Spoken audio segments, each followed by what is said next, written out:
No, his is black too, so you don't know. Oh, sorry.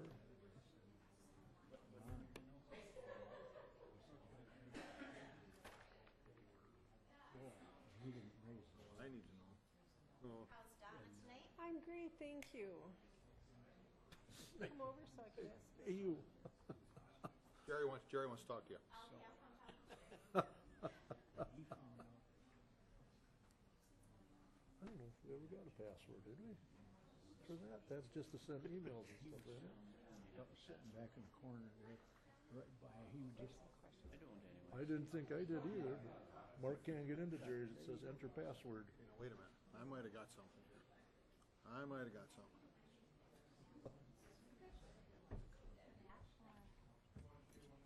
Got 26% battery, so I'm not turning it on coming in. Oh, I charged mine up. Well, that's not. Well, yeah, they got the agenda, but budget ain't printed. Budget. I said, but the part that we It's were. on there. I scanned through it. Oh, you got a printed copy, huh?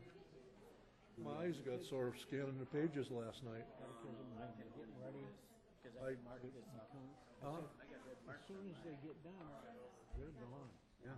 See them again, and I said, and it's taking their parents. They aren't even stopping and waiting, they're just The going. hell out of me, Jerry. What you got? And that way for You got me. Oh, wait a minute. Oh, wait a minute. Yeah, he does. boy, I looked at him and Jerry's pushed some buttons. He's got me confused. I don't know. do that with those kids. He's pushed some buttons there, honey. I don't know. What's the coat on the back? I was nice and calm and cool and collected. Well, no, that's yours. Yeah, that's. Everybody's the same. we shouldn't need a password. You can't get through the Yeah. Okay, let's go home. Are you on the Wi-Fi? Deserting us or what? I got half of That's not these even done, the but start of it. not any of these. You got the agenda.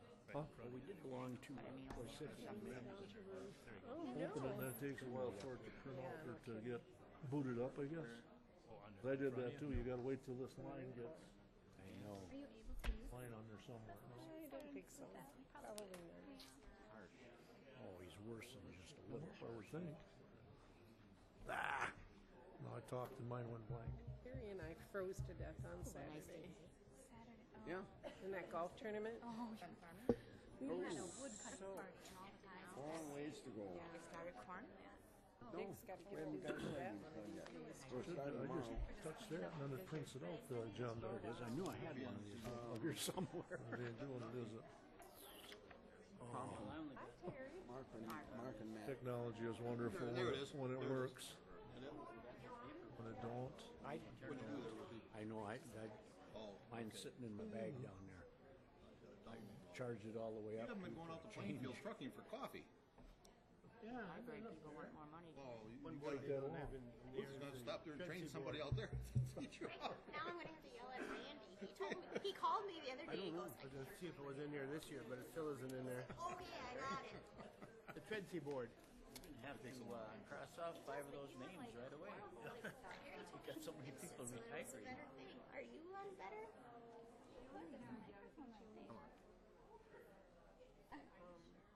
Brochure. Beth, I wonder if it's something. Thank you. Might come up.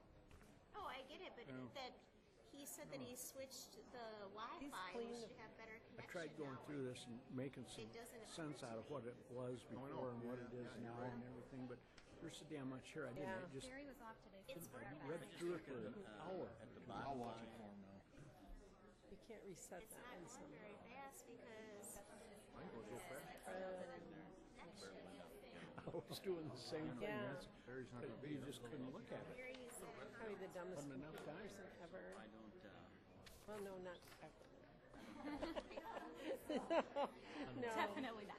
I have Dick. Barry, Dumber you than got I to am. invite Ruth over for a couple beers. I never give you some more lessons. There's that one called. Right on the highway. Rowdy douchebag. Basic, yeah. That's why we put him in the back. Rowdy douchebag. I haven't hardly seen it yet. What's what you got there? Well, this is a copy of it that I asked for. Like it Oh, wants. But I Yeah. just got it tonight. I haven't looked at it. Okay, it's 7 o'clock and we're gonna call the meeting to order.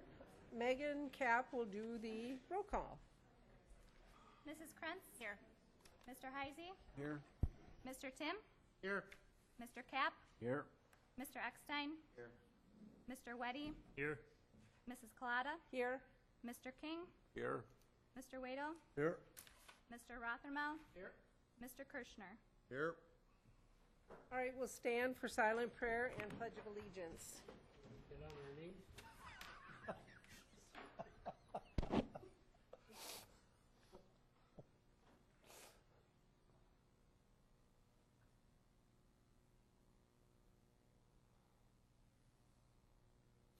I pledge allegiance to the flag of the United States of America and to the republic for which it stands, one nation, under God, indivisible, with liberty and justice for all. That didn't hurt, did it? I'll entertain a motion to approve the agenda as printed. I so move. Motion by Weddy, second by Cap. Any questions? All in favor? Aye. Opposed, same sign. We need an approval of the minutes of the September 19th, 2017 monthly meeting. Motion to approve? Motion by Wado, I'll second. second by Bernadette. Any questions or comments concerning the minutes? So we did have one typo that we noticed in there under the reports. So it'd be the fourth report down. It was life-saving awards, not live-saving awards. So we just made that correction. Thank you. All right, with that correction, all in favor? Aye. Opposed, same sign. All right, next we will move on to public comments. What happened to my sheet? Oh, here it is. All right, I'd like you to please keep in mind that the county board will not be able to respond to your comments or ask you any questions. Your comments are informational only. If further action is required, your comments and concerns will be directed to the appropriate department or committee. All right, and with that in mind, we have one person who signed up, and that would be Jim Miller.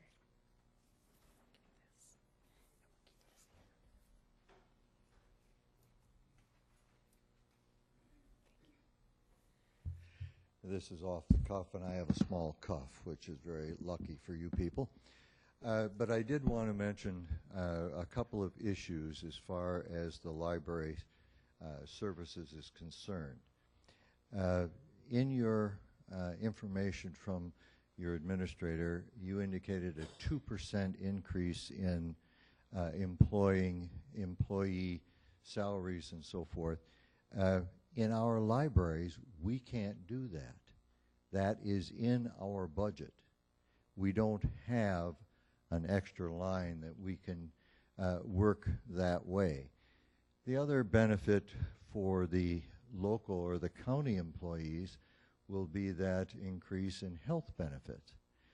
We don't have that in most of our libraries either.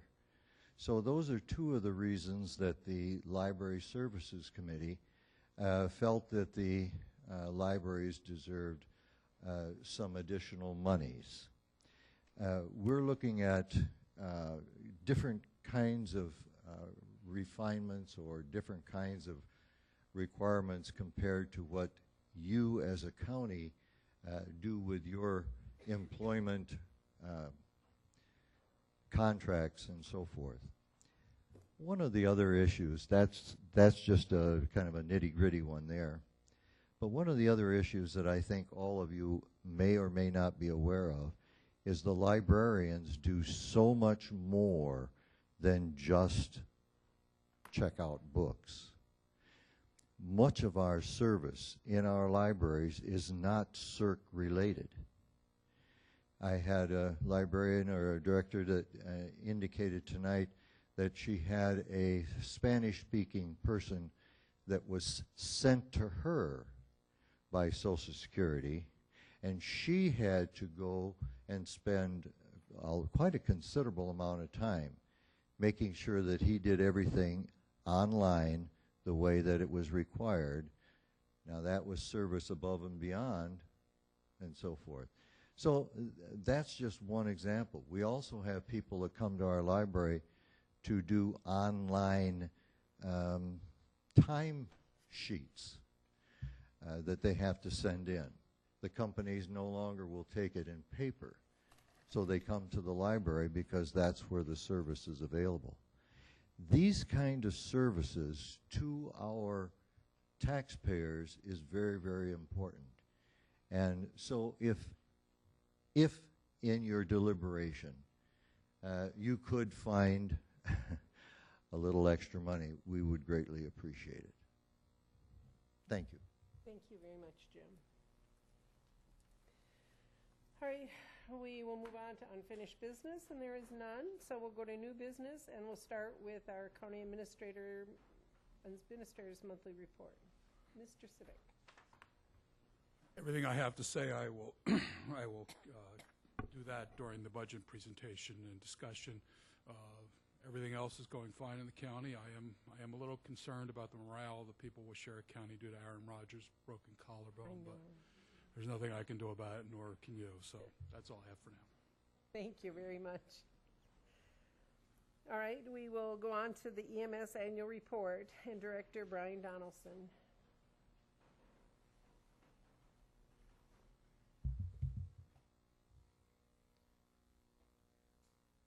Okay, thank you for having me here tonight. We'll keep this brief because I know there's a big agenda. Hopefully you received a copy of this by email and a copy of the accompanying handout by email. If I selected the right set of addresses, it should be there. It was sent out about 6:30 this evening. Oh, okay. Just a review of our mission statement. Our mission is to apply innovation within a culture of safety to improve the lives of the people in the communities we serve. We accomplish this through the provision of outstanding healthcare services, progressive medical education, consumer advocacy, and consumer education.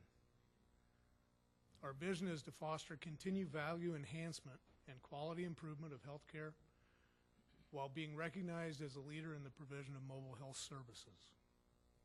And our guiding values are compassion, dependability, innovation, professionalism, and safety. We try to let our mission, vision, and values guide everything we do on a daily basis. And I wanted to point out some of the accomplishments we've made in the last year. When I was hired on here nearly 3 years ago now, during that process I said that it would be a 5-year process to bring the department up to where we thought it could be. And we're almost 3 years into that now. This year we made some great accomplishments. We've been developing new clinical practice guidelines, which are entirely evidence-based and consensus-based, and coordinate nicely with the recommended clinical practice guidelines at the national level. We hope to have that project complete by the end of this calendar year. It's well underway. It's a document that ends up being a few hundred pages long, so there's a lot of work that goes into that, so it's not a quick process. But we're almost there. We're allowing data to drive more of our operations on a daily basis. We've actually, with the implementation of some new software in the last year, we've been able to collect some quality data, and we continue to use that to refine our operation.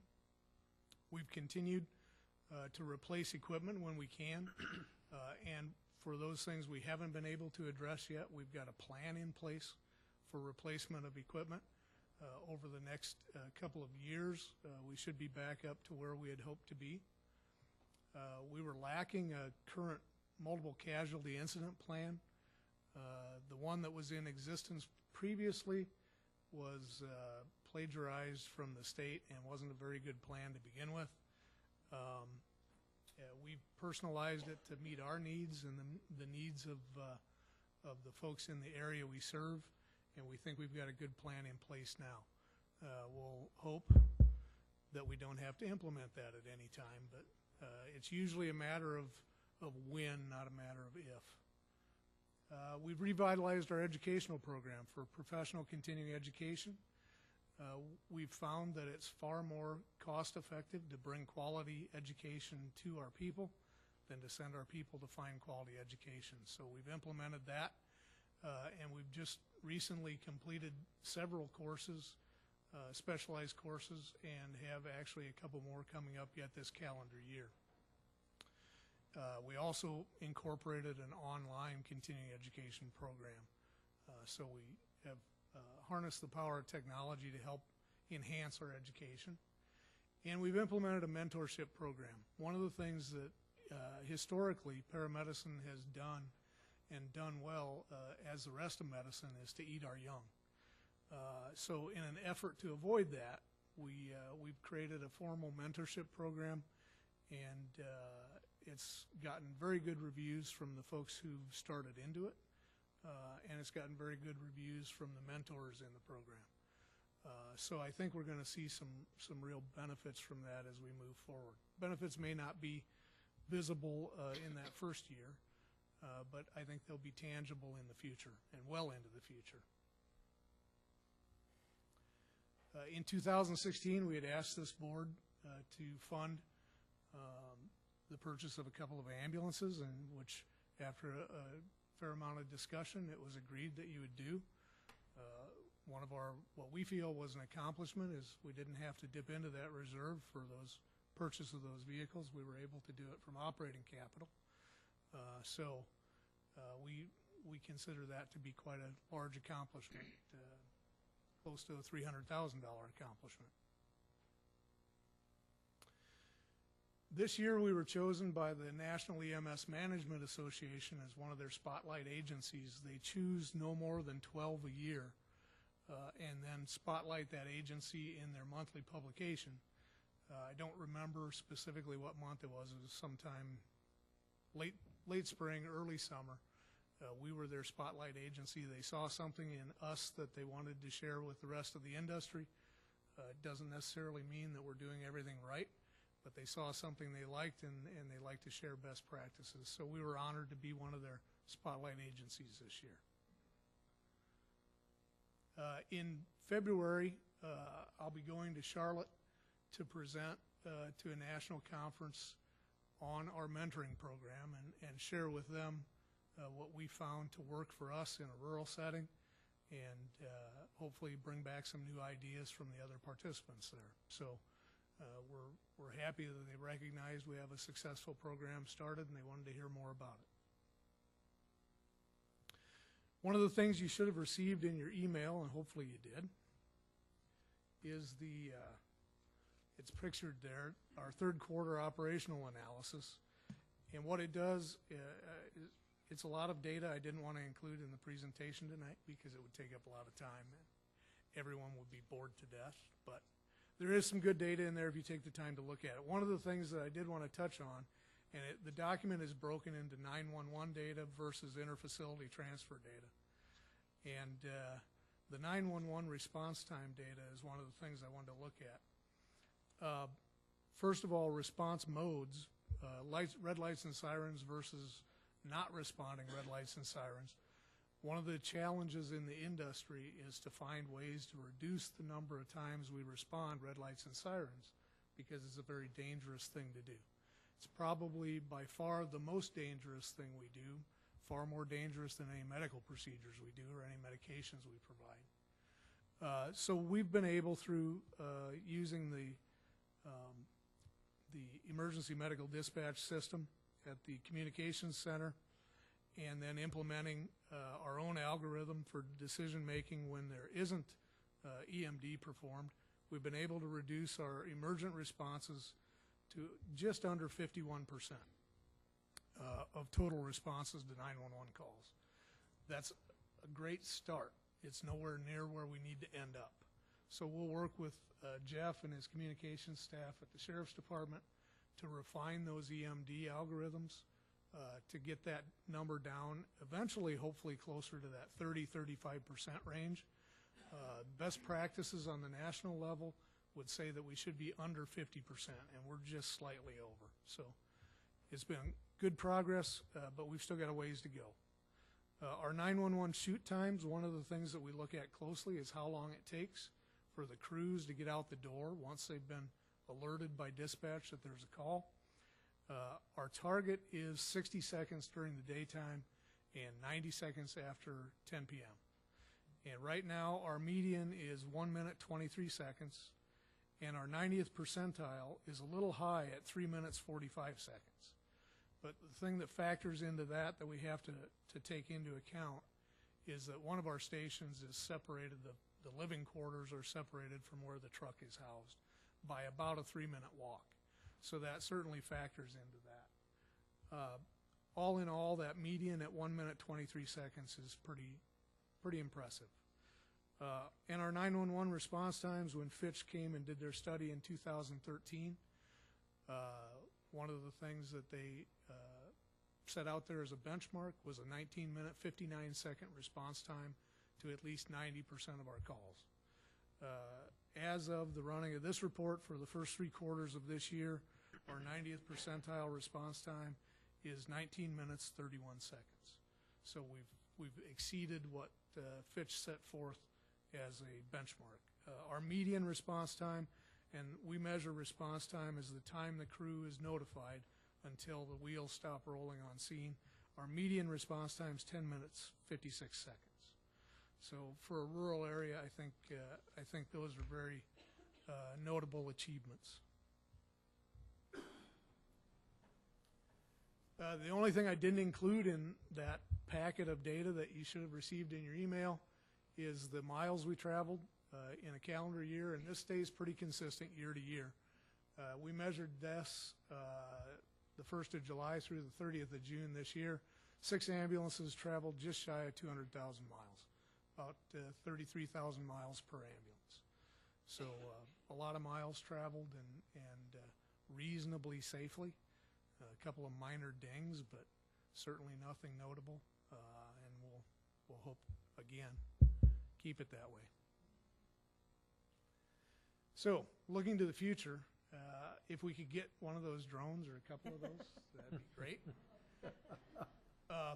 We're going to remain people-focused. One of the things that we've tried to change is to become very patient and family-centered in our care and the approach to our care.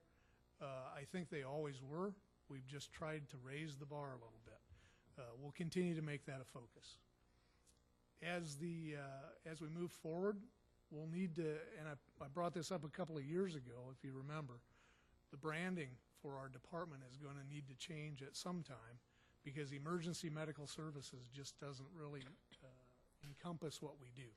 That's about 5% of what we really do is emergency stuff. The other 95% is paramedicine stuff. So paramedic services is probably a much more appropriate term to use when we talk about ambulance providers. One of the pushes that's on at the national level is to have all of the pre-hospital care providers lumped into some level of paramedic, rather than to call some emergency medical responders, some emergency medical technicians, some advanced EMTs, and some paramedics. If everybody's a paramedic of some level, as soon as I say the term paramedic, it conjures up in your mind an image of who you're dealing with. So that's one of the pushes at the national level. Our rebranding will just help to reinforce that. We'll also look to gain more ergonomic and efficient vehicles as we move forward.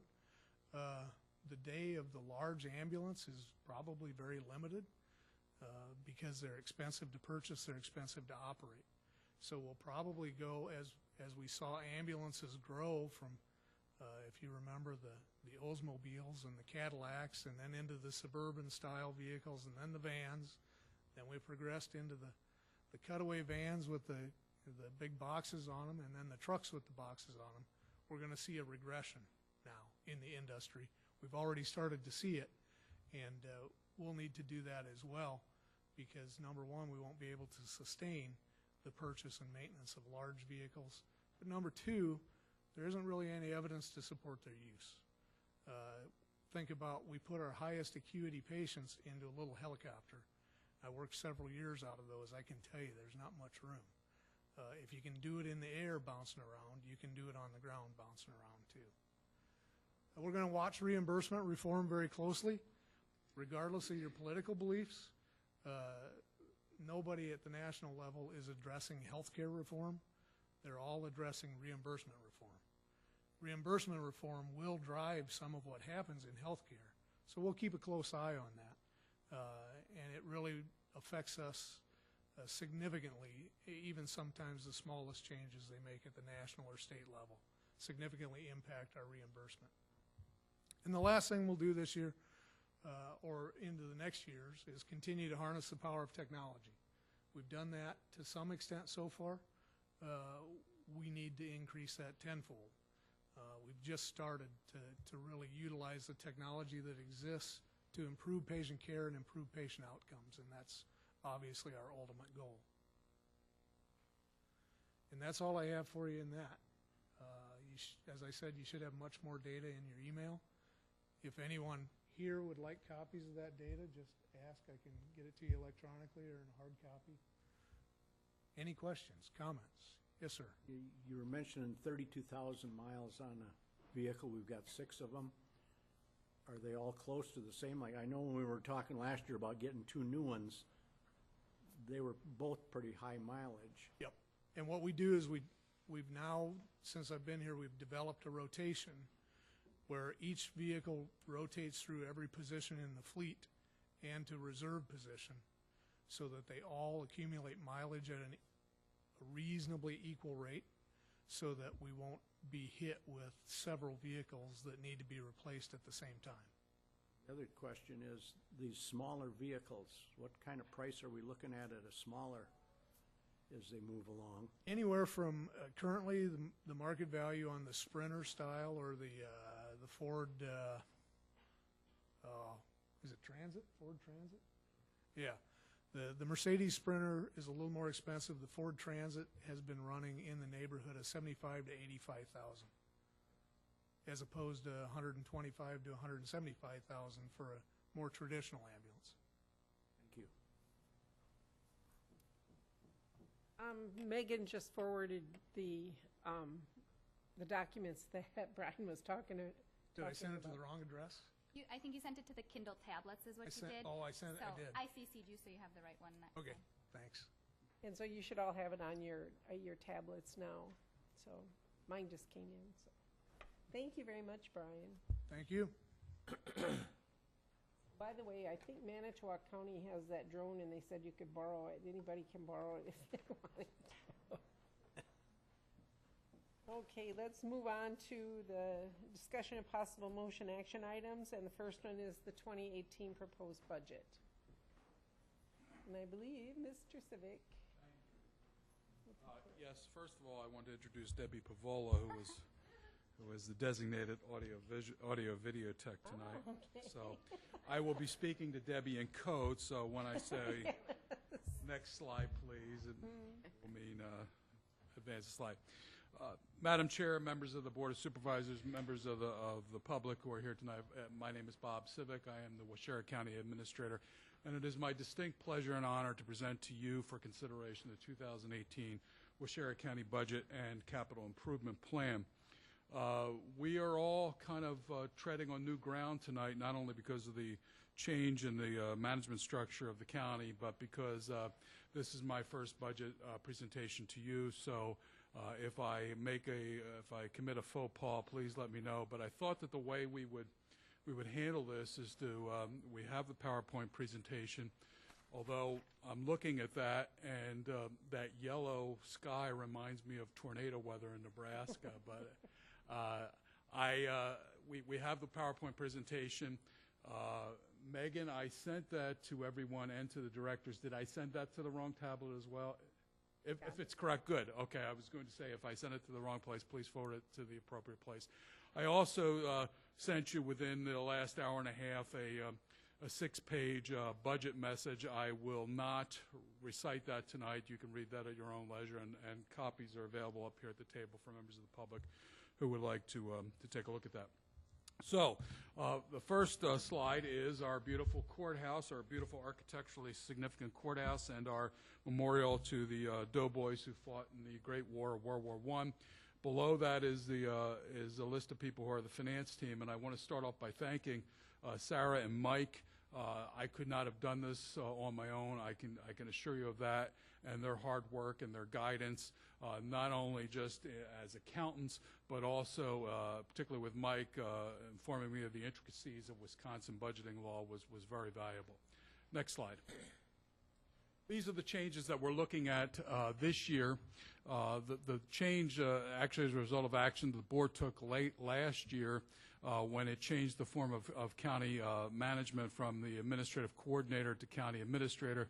Just for the public's information, Wisconsin has broadly three forms of county management. That is the county the administrative coordinator, which tends to be smaller counties. In the middle is administrator. To back up, the administrative coordinator that title is very descriptive of that person's duties, and that they coordinate management functions, but those management functions reside for the most part in the governing body, that is you, the Board of Supervisors. Since you went to the administrator function, much of that authority and responsibility is transferred to me as your administrator. The third form of county government is the larger counties primarily. They have an elected executive who oversees county management. But as I said earlier, the big change in shifting to an administrative form of management is that much of the day-to-day responsibility of managing the county, the employees, has been shifted to the county administrator, to myself, and that includes the formulation of the county budget and the management of that budget throughout the year. Next slide. One of the changes, in fact, this caused some confusion amongst department directors, because prior to the change in management and obviously my arrival, is that the departmental budgets were initially presented to the oversight committees, which many of you sit on, that conduct oversight of particular departments and their functions. Those committees have not been dissolved. They still exist and they still meet regularly, and it's very important that they do.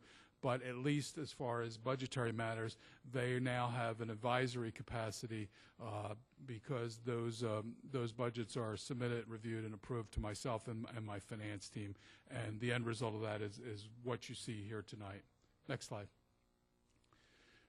So previously, the other thing was that the county budget was presented to and approved by you, the board, on a line item basis.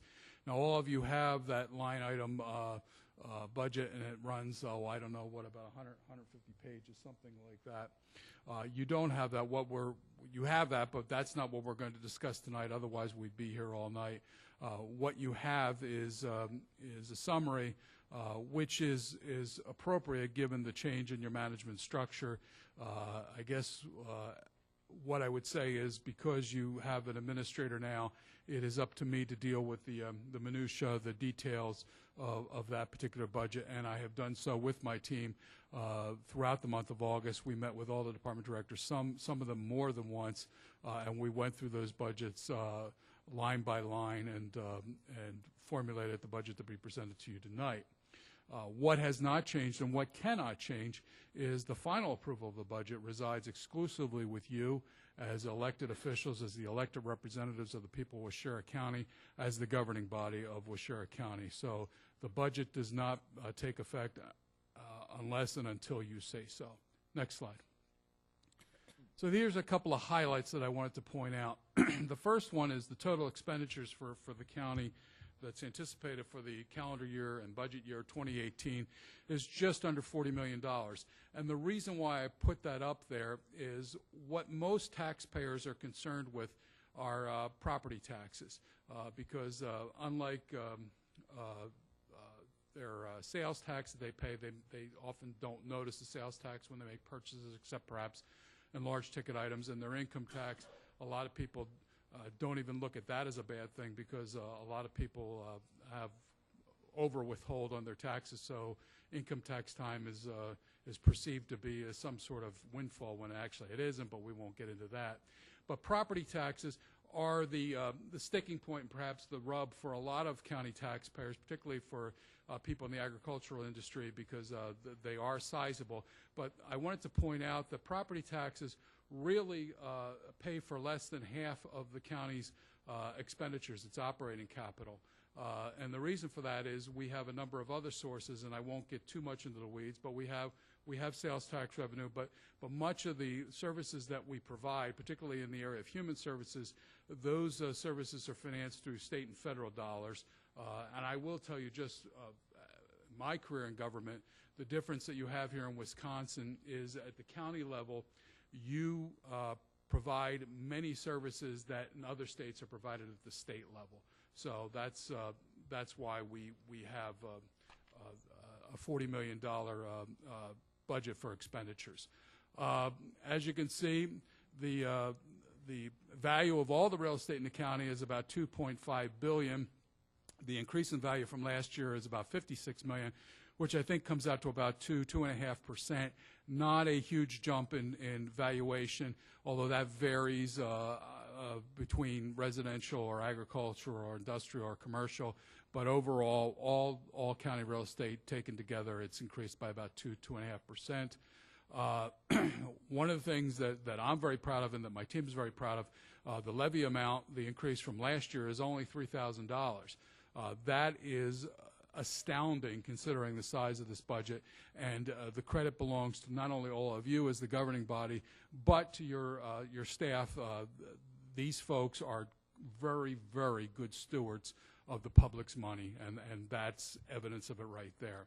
So the allowable levy limit is about $14.3 million.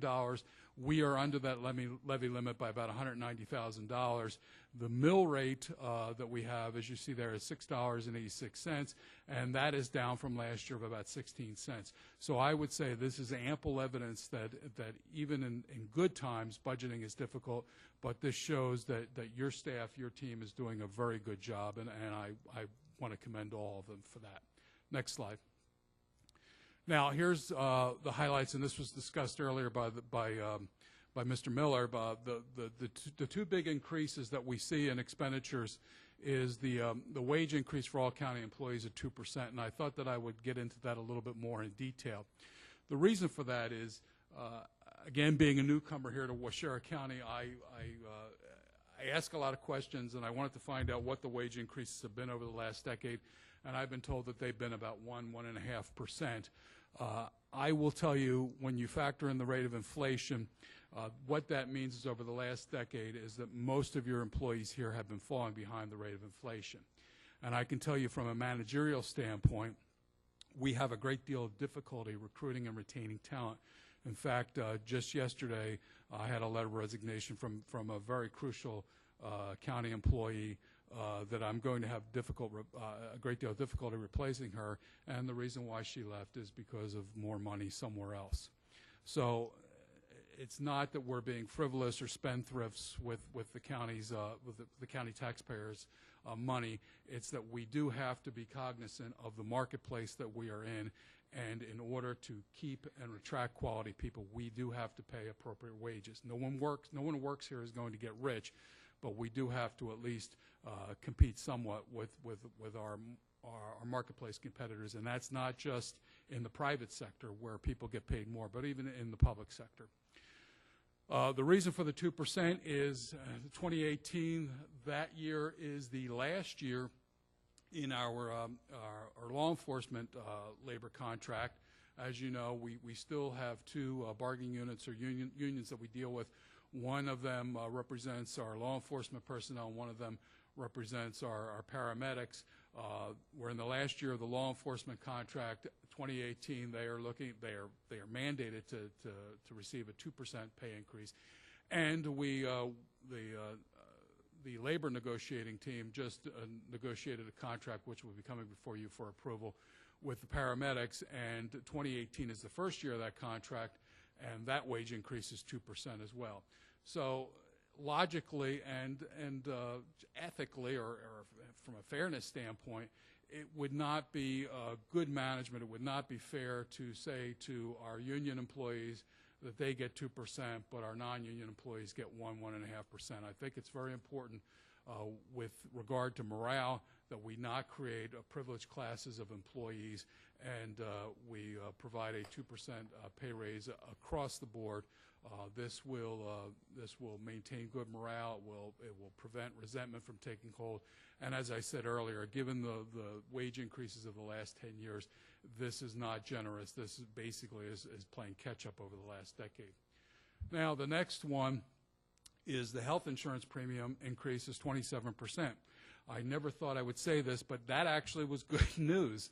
And the reason for that is our present health insurance carrier, we knew that this was coming.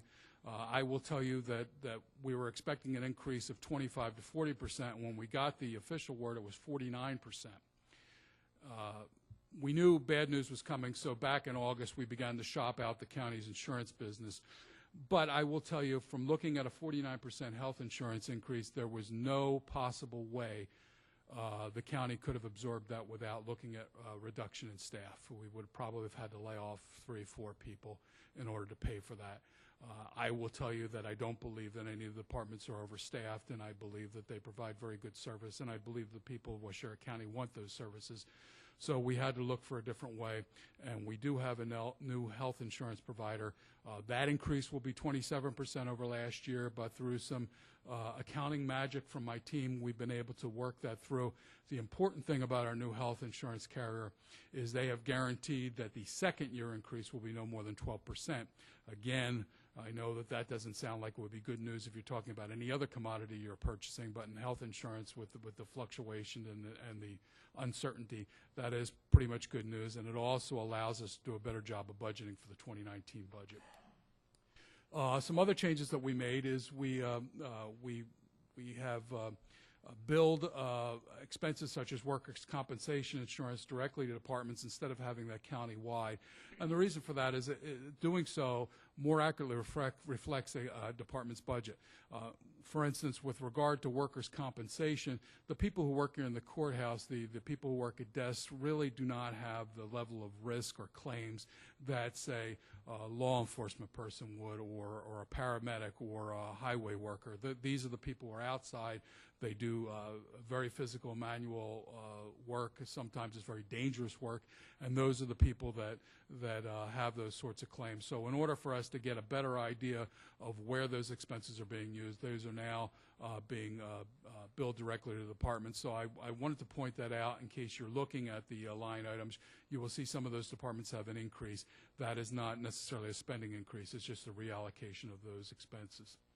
In addition, the summary has each department's expenditures broken down into personnel, training and travel, contracted services for those particular departments, supplies and expenses, and capital outlay. Next slide.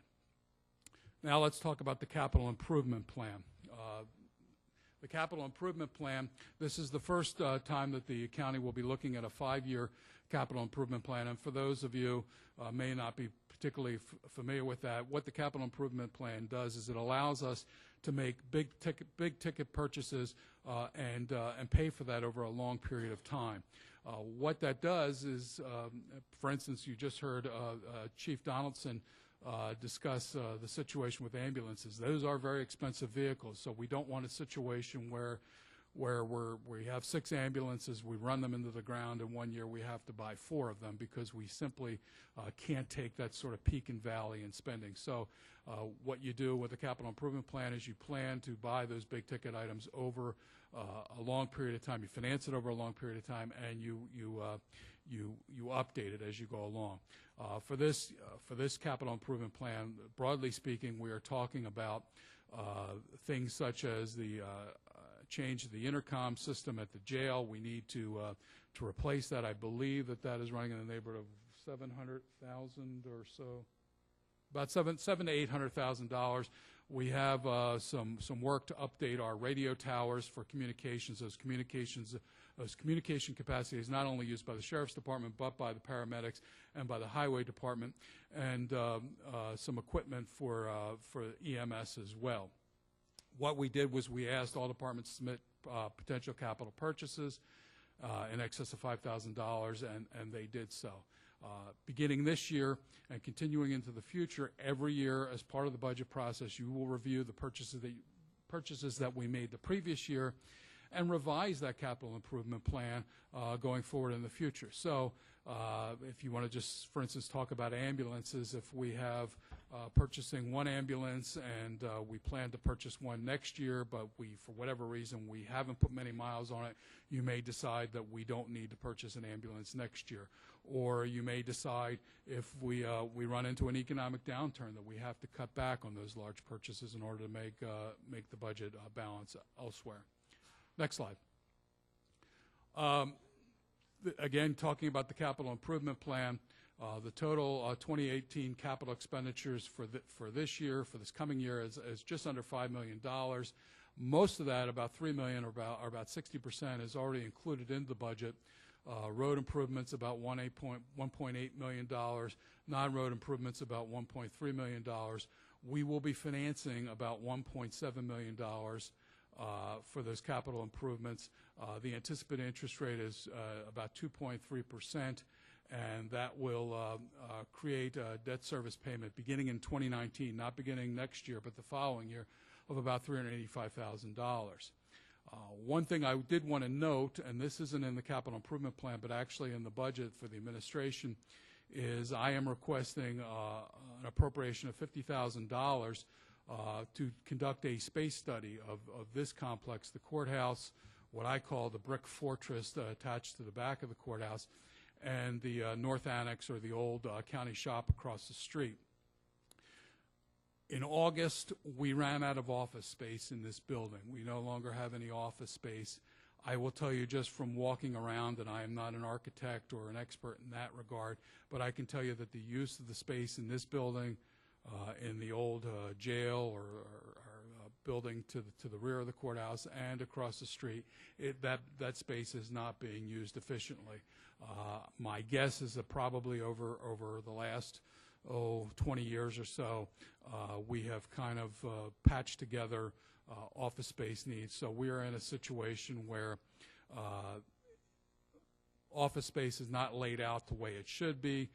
Just by way of example, for those of you who are familiar with my office, if you walk out the door, you walk a few feet beyond my office or beyond the conference room 109 that you're often having meetings in. If you take a right down the hallway to the old courthouse, you'll see restrooms for men and women. If you go straight about 15, 20 feet, you'll see another set of restrooms. That redundancy is not necessary. We can make better use of that space. The other thing is, if you come into the front door of the courthouse and you turn left, you will see that there is a mail room there. That space is being used basically to sort people's mail, including yours. That's not an efficient use of space. You take your mailroom and you put it in the basement out of the way. Space such as that with windows and in a high traffic area, that should be used as office space. So what I want to do is bring in an expert, ask for qualifications, request for qualifications, take a look to see what's out there in the way of architectural services to do a space study, have them look at blueprints, how we have this building laid out, traffic patterns, needs, et cetera, and have them reformulate the way this building should operate, not only for greater efficiency, but also, most importantly, so we can forestall the need to construct or rent additional office space. And I think if we are successful, we should be able to push that off for at least 5 or 10 years. So the $50,000 will be used for that. And the reason why I'm bringing this up is, obviously, we're not going to conduct this space study if you approve that appropriation and just to have it sit on a shelf. We will be looking at making renovations to this building, not only in space, but perhaps also with HVAC system, windows, energy efficiency, et cetera. And that will also be part of the capital improvement plan in the future.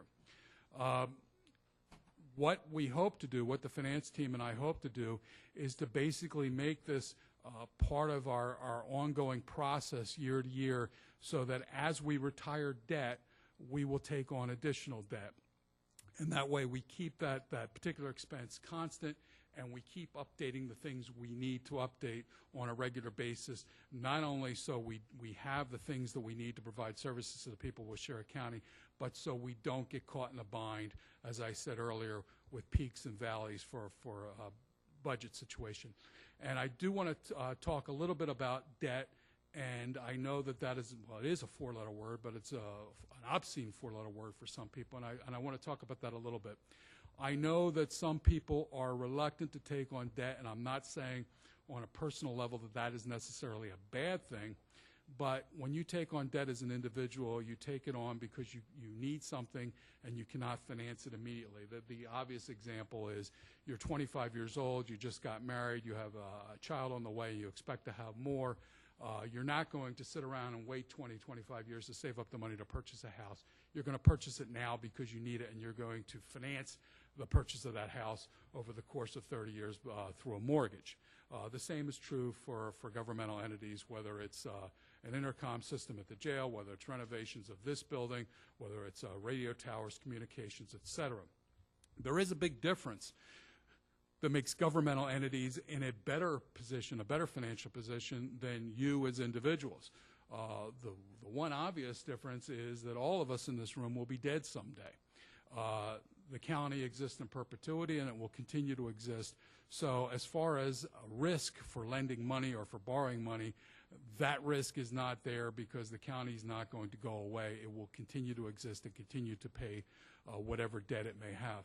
The other thing that the county or government has that individuals do not is it has a guaranteed source of income. That is taxing authority, which makes us a good risk for borrowing money, and we can borrow money at lower rates because of that.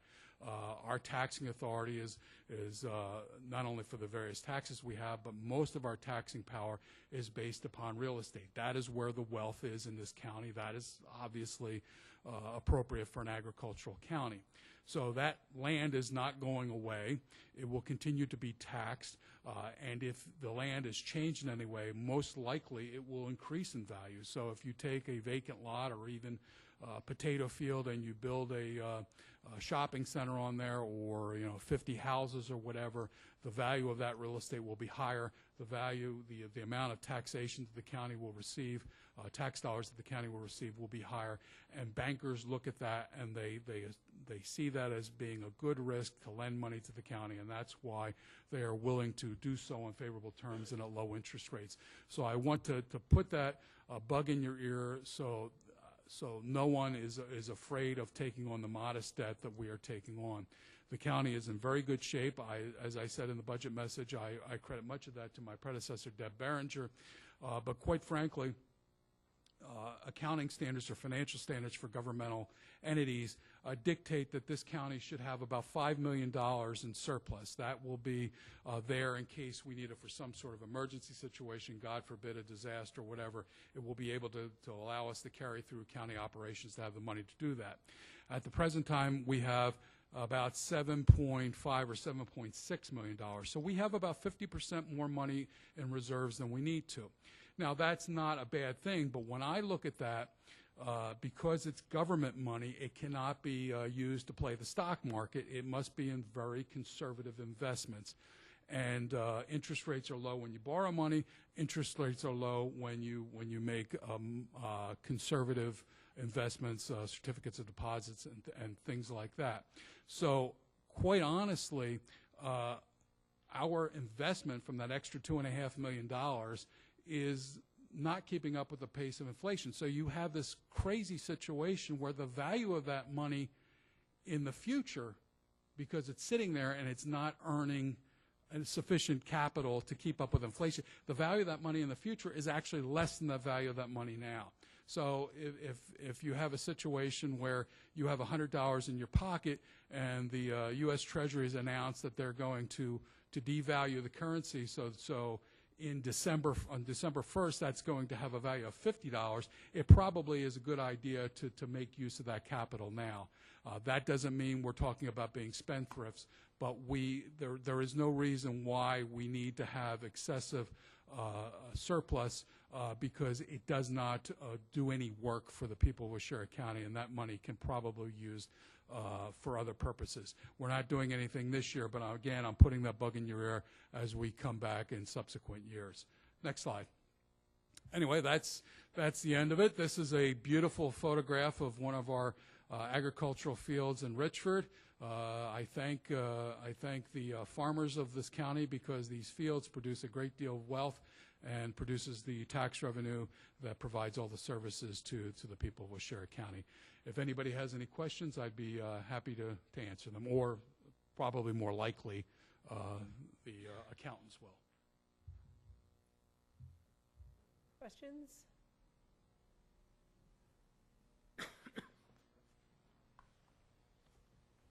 Yes. I just have a comment. You give a lot of credit to the agricultural community for the tax base. Actually, I think the majority of the taxes are paid by the residential assessments. I'm an assessor for several townships, and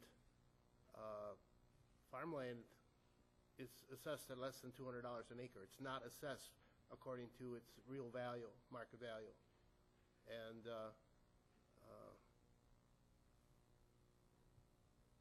so I disagree with the comments that you made on the significance of the agricultural value. Well, allow me to clarify.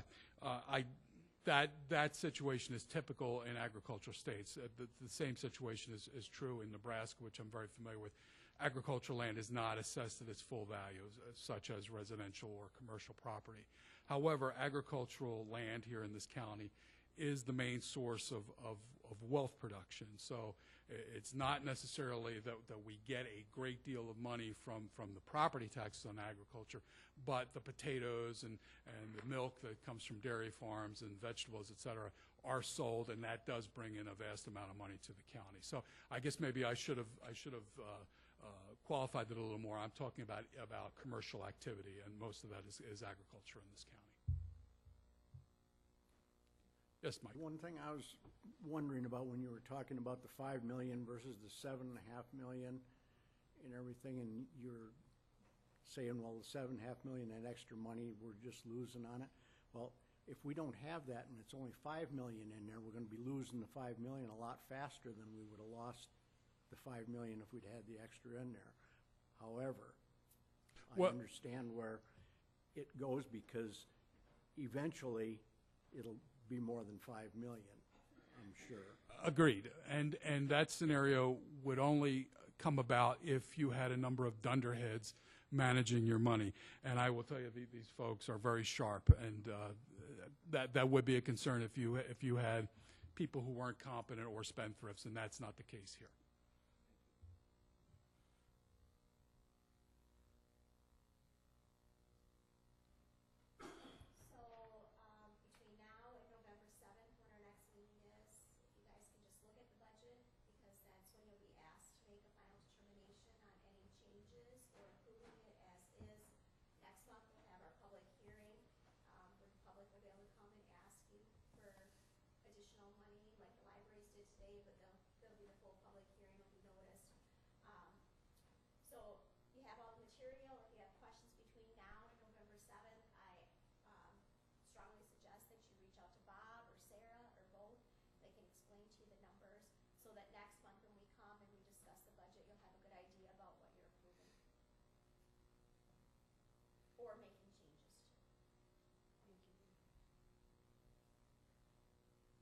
Thank you, ladies and gentlemen.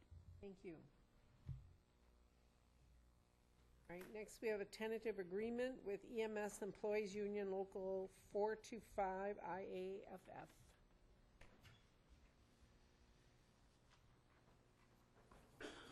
We have a motion. Motion by Eckstein, second by Tim. Any questions or comments? All in favor? Aye. Opposed, same sign. Appointment of Land Conservation and Zoning Director. Ladies and gentlemen, we discussed the issue of recruiting and retaining talent here for the county. First thing I want to talk about is that Terry over here, our planning and our land conservation and zoning director, for how long have you been in that position, Terry? 7 years. She is retiring at the end of this year, and the first thing I want to do is I want to thank her for her service and for doing such a good job in keeping that department operating efficiently and providing quality service to the people of Waushara County. But she has a right to retire, and she's decided to go ahead and do that. And over the last couple of months, and some of you as supervisors participated in that process, we advertised the position. We received a number of quality applicants. That was narrowed down to 2 finalists, both who were just fantastic. And we chose, or at least I, through consulting with a number of people, appointed Todd Waller of Annapolis, Maryland, for the position. And the action item before you tonight is whether or not to confirm that appointment. For those of you who may have concern as to why somebody from Annapolis, Maryland would have come to central Wisconsin, Todd, and particularly his wife, has roots here in central Wisconsin. He left at the beginning of the Great Recession, I believe in 2007 or 2008, went east and wants to come home. So when I talk about the difficulties we have in recruiting and retaining talent, once in a while we get lucky, and this is one of those situations. So I highly recommend that you confirm that appointment. Motion by Kirschner, I'll second it. second by Bernadette. Do you have any questions or comments for Bob? All in favor? Oh, you don't need the voice. All in favor? Aye. Opposed? Thank you. Thank you. All right, next we have County Board Supervisor compensation for 2018 and 2020 term. You have this, you got this in your packet. This came before the executive committee, and they recommended keeping it the same as we have been getting.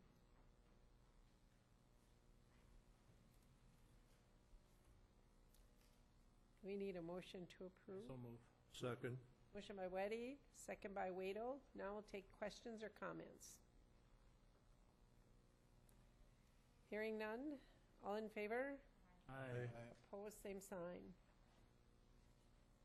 All right, next we have resolution number 170717 to modify the communications sergeant position to communications manager lieutenant.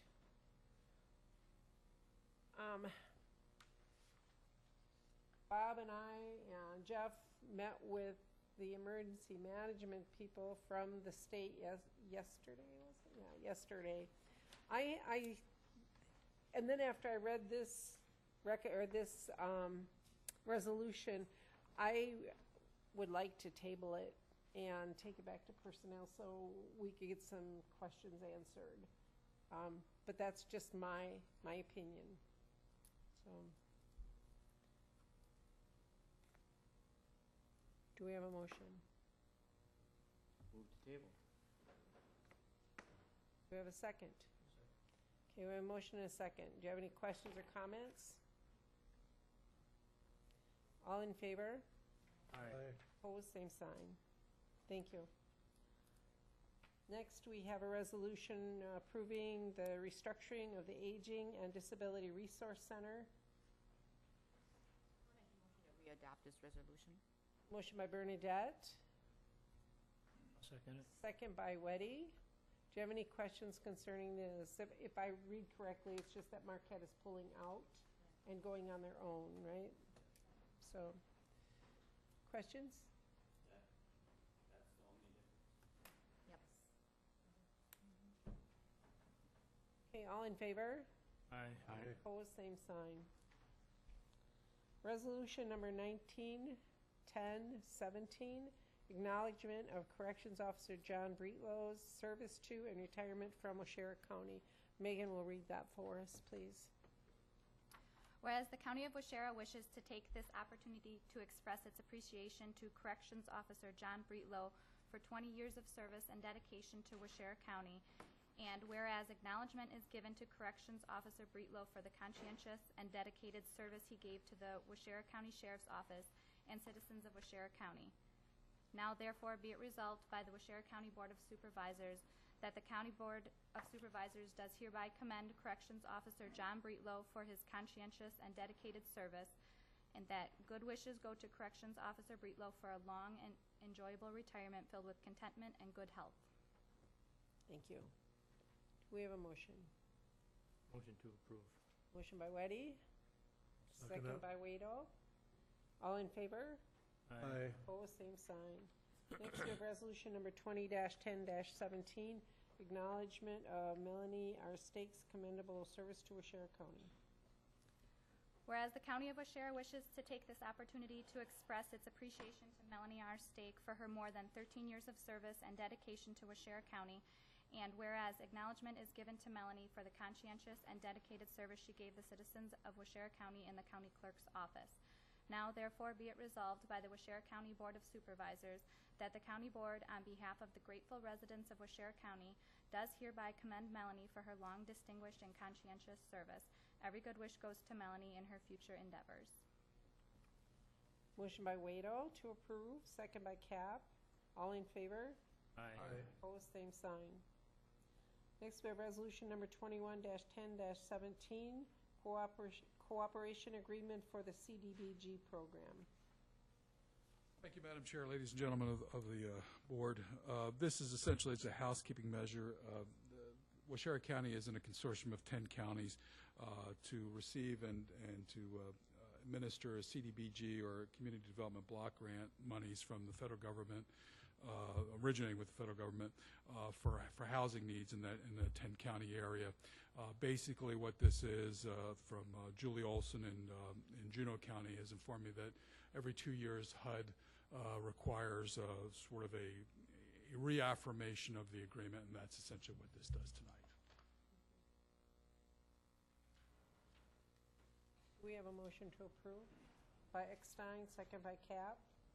Do you have any questions or comments for Bob? All in favor? Aye. Opposed, same sign. Next, we have resolution number 22-10-17, capital improvements plan from 2018 through 2022. Well, we've heard all about the capital improvements plan. This is the resolution adopting it. If anybody has any questions, either myself or a member of the finance team can answer them. And obviously, you have that was submitted as part of your packet. Motion to approve. Motion by Weddy, second by King. Do you have any questions for Bob? All right, we're going to do a roll call vote on this one. Mr. Heisey? Yes. Mr. Tim? No. Mr. Cap? Yes. Mr. Eckstein? Yes. Mr. Weddy? Yes. Mrs. Kalata? Yes. Mr. King? Yes.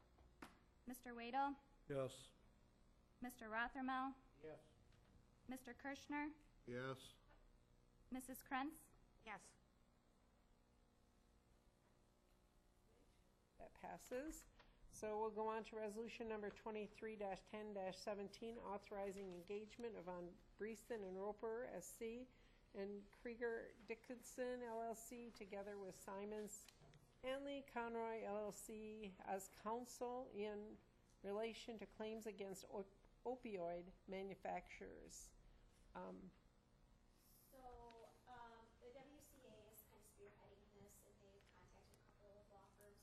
If you all remember back a few years ago, the state sued tobacco and said that money would be coming then to the counties to help service the needs and the costs affiliated with dealing with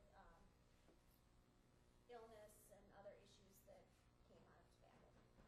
That money didn't really come to the counties. We got a little bit, but most of it was used to offset and balance the state's budget over the years. So there have been several states and several counties across the country who have now sued what they call Big Farm, and that's the people making Oxy and the narcotics that are tending to be gateway drugs towards opioid abuse, which can lead to heroin addiction, which is causing costs among the counties. So what the counties association is proposing is that the counties themselves file class action lawsuit against these big pharmaceutical companies in order to recoup some of the costs that it is taking the counties are expending to treat some of those people. Wood County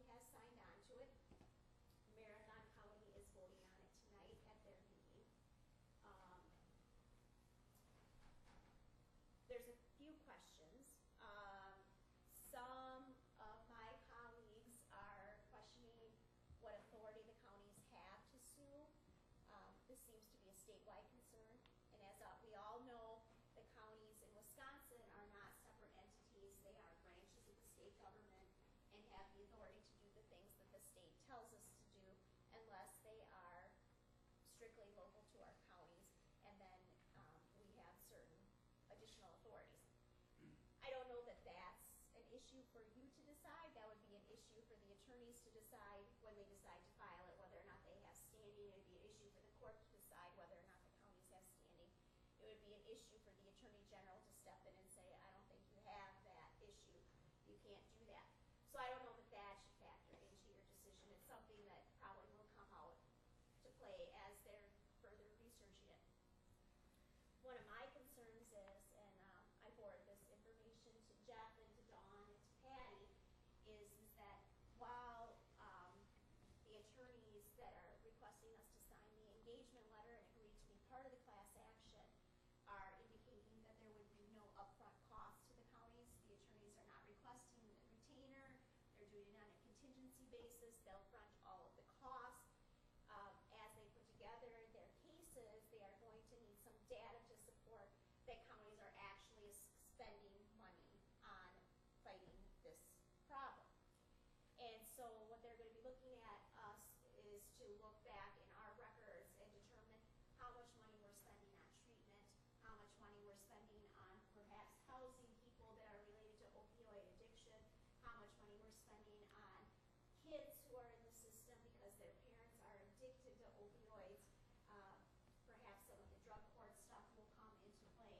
And so we will be expending staff time in order to gather some of that information.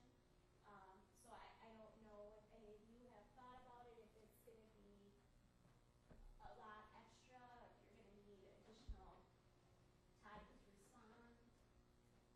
I can talk for human services quick, and then you guys want to. Yeah, thanks, Bruce. I did have a chance to kind of talk to our managers a little bit about this, just to see kind of what kind of staff time that would take to gather that information. Some of it's real easy. Like, it's really easy to say, oh, we sent John Doe to treatment, and it cost the county this much money, you know, for inpatient treatment, say, or intensive outpatient treatment, because some of those services we contract out. Some services are a little hard to get at. For example, economic support, and the match that the county puts into economic support programs, that would be real difficult to get out, and I don't think we could get that.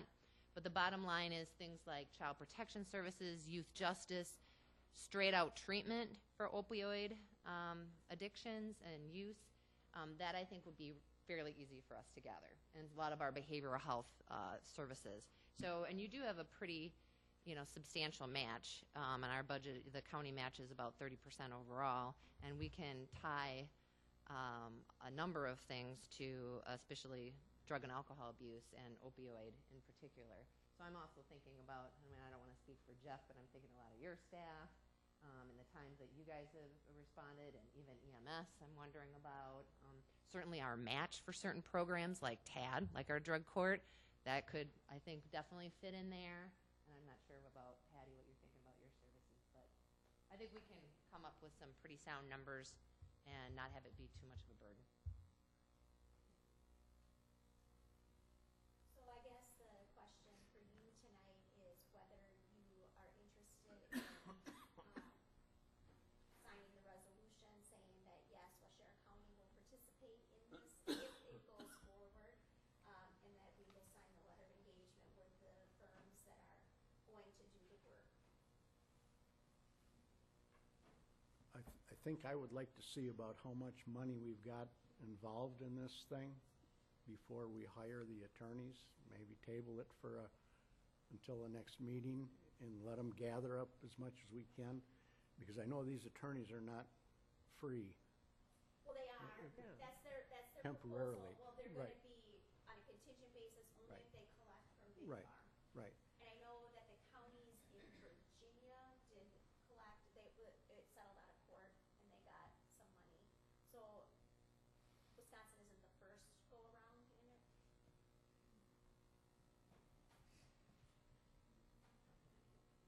I think Bob had some comments. He has some. Oh, I'm sorry. Yeah, and Madam Chair, if I could be heard. First of all, I want to say that this isn't a deal breaker issue for me. This isn't something where your decision will mean that I will go storming out the door. As all of you know, my first career was as a lawyer, and I guess I'm addressing you not only as a lawyer, but in my second career as a government manager. I never had any experience with the tobacco litigation, but I did have a similar situation. It was about 5 or 6 years ago. I was the city attorney for the city of Grand Island, Nebraska, and the city of Grand Island has its own electric utility, and we had 2 plants that not only provided electric power to the city but of the surrounding areas. We had 2 plants. One was natural gas fired. The large plant was a coal-fired plant, and the EPA at that time, and actually it began in the Bush administration and carried over to the Obama administration, the EPA implemented particular matter rules which affected coal-fired plants, and including ours. So we had a choice of either shutting down the plant, which was not going to happen, or renovating the plant at the cost of a substantial cost to reduce the emission of particulate matter to remain in compliance with the new EPA rules. The Attorney General of Texas, including along with the Attorney General of Nebraska and a number of other states, filed suit against the EPA over this rule, and what they wanted to do was to have public power utilities, and in Nebraska all electric utilities are public. They wanted to have those authorities to also join the suit, and that came across my desk, and I was opposed to it, and the city council did not go forward with that. I was opposed to it for 2 reasons. Number one, I didn't think it was a good policy for the city as a governmental entity to sue the Environmental Protection Agency, a federal entity. I just didn't think that was a good policy for us as the way we did business. But the other thing I had, the other problem I had is I didn't know if it was appropriate as a city issue, and that's my issue here. I don't know if this is appropriate on the county level. I know what happened with the tobacco litigation.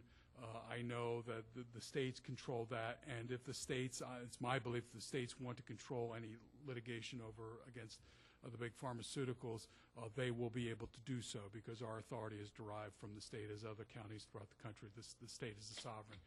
So if they wanted to take control of this, they can, and then probably they will. But in the meantime, we will be doing a lot of the legwork for this. I suspect, and I don't have anything to base this on other than just being a lawyer, I suspect that this is being brought to the counties in order to create that critical mass, that groundswell of support for suing the pharmaceutical companies in order to then force the state's hands and to get them into this litigation. Philosophically, I want us to remain focused on what county government does, and suing drug manufacturers is not one of those things. Now, that doesn't mean I'm not concerned about what the pharmaceutical companies have done in creating and maintaining this opioid epidemic, but I believe that this is probably something that should be settled at the political level or the legal level through the national or state governments. And in some respects, that does happen, although slowly.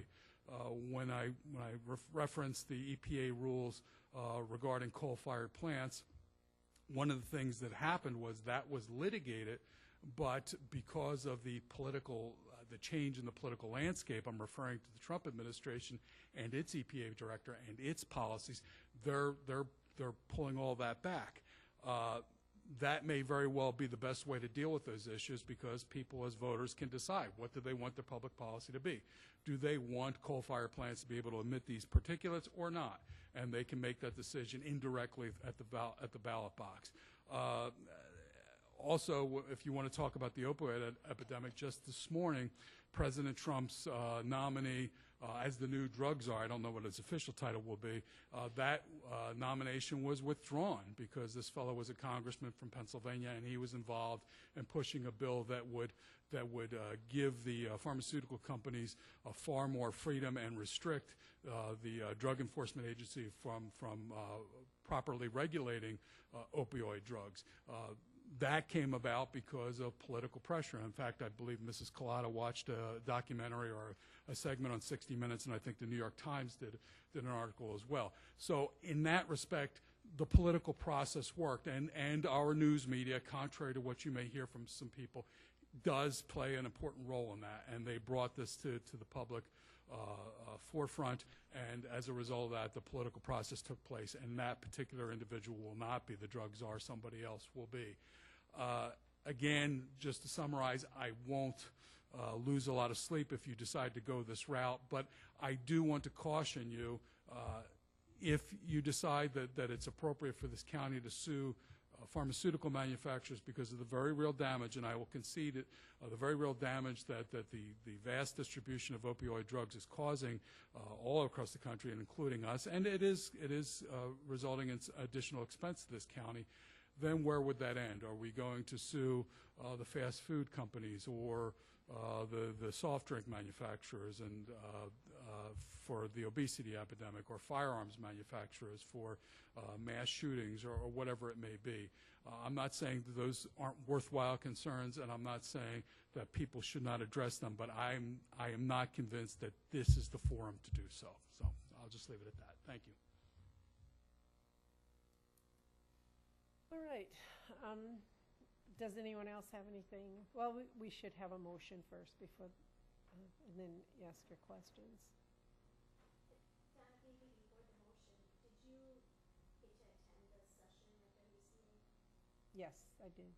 Was there anything out of there that you should share with the board Um, before they make their motion? Actually, what we saw was just, of course, pretty one-sided because Andy Phillips, the attorney, presented at the General Assembly, I believe it was, and, and of course, they think this is the way to go.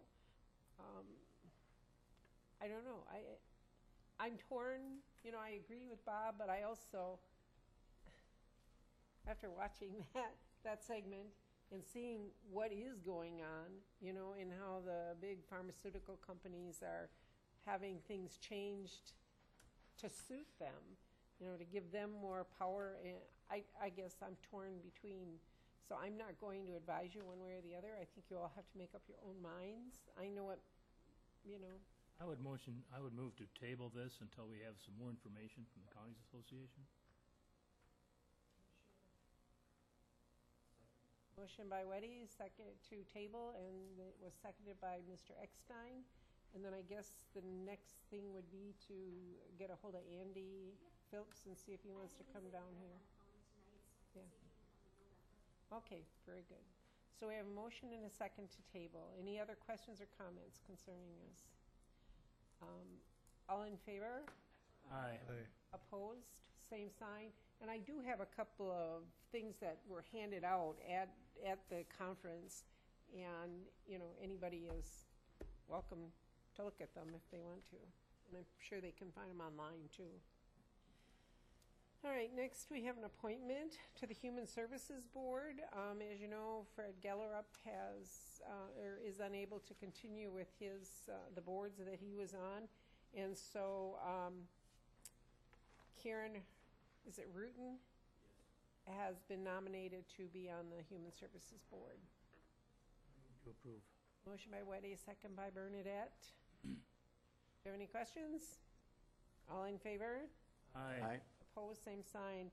Board suggestions for future agenda items, and we will add the opioid thing to the next meeting.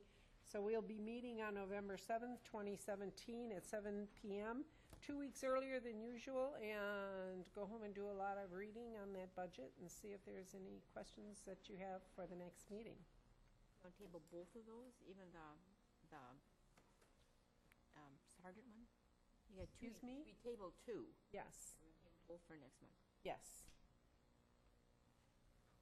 All right. Motion by Eckstein, second by Cap, to adjourn. All in favor? Aye. Aye. We are adjourned.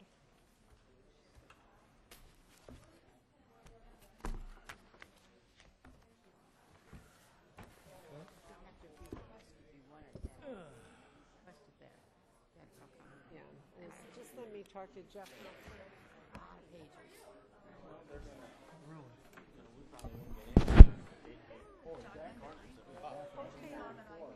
We had problems with that when I worked at